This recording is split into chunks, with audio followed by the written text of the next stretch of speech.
Hello, and welcome to Stretching the Word. I'm your host, Sister Valerie. And of course, we're going to tell that devil, not today, devil. Today, on Stretching the Word, we're going to talk about what we've been avoiding, and that is sin. Everybody wants to get around talking about the root of the matter. And the root of the matter is sin.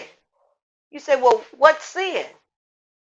Sin is disobedient to God's will and to God's commandments.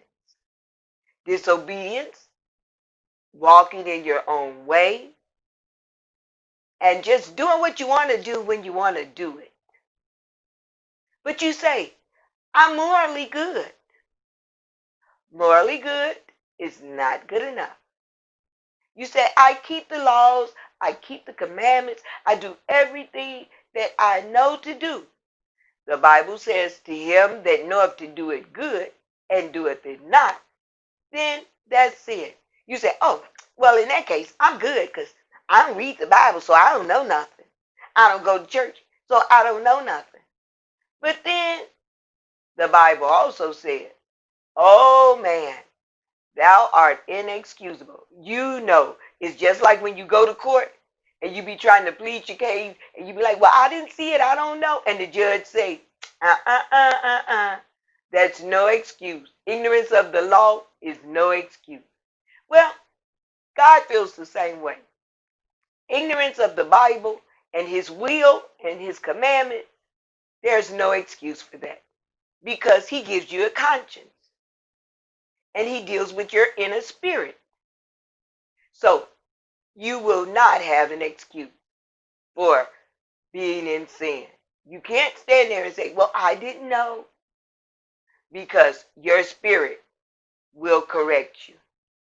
And if your spirit condemns you, well, then we know that God is greater.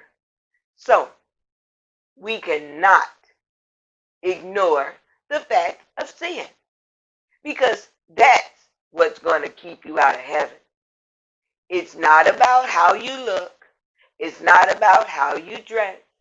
But it's about pleasing God and doing the right thing and living a godly manner of life and having no spots and no wrinkles.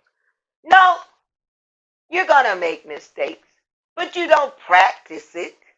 You don't just keep on doing it and say, oh, well, okay, I'm going to do this now, and I know God going to forgive me.